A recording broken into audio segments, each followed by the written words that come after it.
তাকে সহ একাধিক ব্যক্তিকে অত্যন্ত নিষ্ঠুরভাবে এবং প্রাণঘাতী অস্ত্র দিয়ে আঘাত করা হয়। প্রায় 4-5 জনকে গুরুতর আহত অবস্থায় কলকাতায় প্রথমে প্রাইভেট হসপিটালে, পরে SSKM-এ তারা এখনও আছেন। গতকাল তাদের ওটি হয়েছে। রাজ্য সরকারের বিশেষ নজরদারিতে তাদের চিকিৎসা হচ্ছে। আর প্রশান্তকে বাঁচানো যায়নি, লস অফ লাইফ হয়েছে। আমি প্রথম দিন থেকে এই বিষয়টা নজর রেখেছিলাম। জেলার পুলিশ সুপারের সঙ্গে, ডিজিপির সঙ্গে আমার কথা হয়েছিল। পরে আমি হোম সেক্রেটারিকে নির্দেশ দিয়েছিলাম মামলাটা যাতে সিআইডি নেয়। সিআইডি মামলাটা নিয়েছে 21 তারিখে। আজকে আমি ওনার বাড়িতে এসেছিলাম সহানুভূতি, সমবেদনা এবং এই দুঃখজনক ঘৃণ্য ঘটনার প্রতিবাদ করতে। বাড়ির লোকেদের সঙ্গে আমার কথা হয়েছে।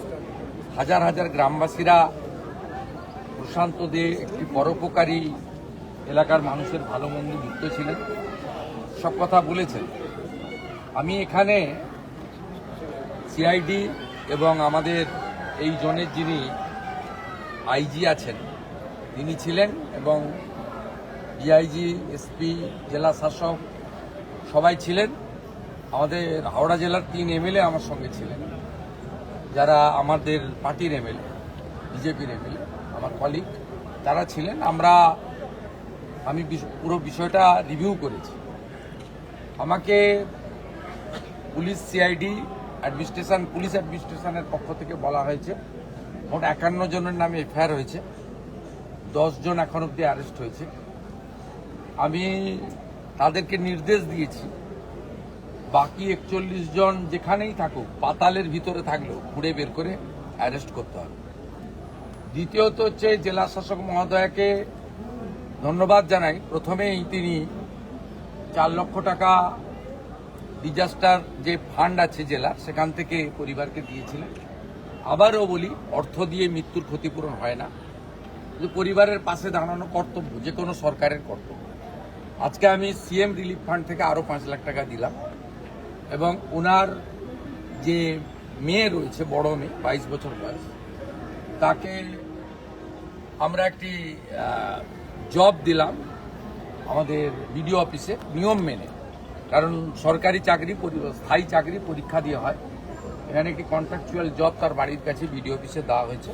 নিশ্চয়ই আগামী দিনে তার ভবিষ্যৎ আমরা দেখব, আমাদের ক্ষমতার মধ্যে দেখব। এটা টেম্পোরারি তাদের পরিবারের পাশে দাঁড়ানো, যাতে পরিবারের মূল আর্নিং মেম্বার তিনি চলে যাওয়ার পরে পরিবারটি অনাথ না হয়ে যায়, এটাও আমাদের কর্তব্যের মধ্যে পড়ে।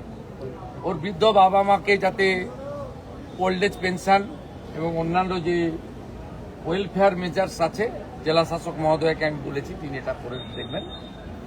আর আমি পরিবারকে বলে এসেছি যে এফআইআর নেম অল অ্যাকিউজড, যাদের বিরুদ্ধে এভিডেন্স আছে তাদের প্রত্যেককে সিআইডি অ্যারেস্ট করবে। CID also a part of the police, অর্থাৎ এটা পুলিশ মন্ত্রীর রেসপন্সিবিলিটি। এবং সাথে সাথে আমি এটাও বলেছি যে এসপি ছিলেন, আইজি ছিলেন, ডিআইজি ছিলেন, সিআইডির সিনিয়র আধিকারিকদের যে সিট টিম গঠন করা হয়েছে 10 মেম্বার, তাদের 3 জন ছিলেন। ক্লিয়ার মেসেজ এবং ডাইরেকশন, কাস্টডির মধ্যেই চার্জশিটেড করতে হবে, এবং কাস্টডি ট্রায়াল যাতে শুরু করানো যায় সে ব্যবস্থাও করতে হবে। যা যা পানিশমেন্টের প্রভিশন ভারতীয় ন্যায় সংহিতাতে আছে বিএনএসে, সেটা দেওয়া হবে। আমি একাধারে পুলিশ মন্ত্রীও যেমন, ল জুডিশিয়াল ডিপার্টমেন্টও আমি দেখি। আমি এখানে চার্জশিট দিয়ে দিলে স্পেশাল পিপিও অ্যাপেন্ড করে দেবো, যাতে উইদিন স্টিপুলেটেড টাইম, শর্ট টাইমের মধ্যে তারা বিএনএস এর অন্তর্গত পানিশমেন্ট, চার্জশিটে যে পানিশমেন্ট রেকমেন্ড করবে আইও, সেই পানিশমেন্ট যাতে পায় সেটাও আমরা মনিটর করব।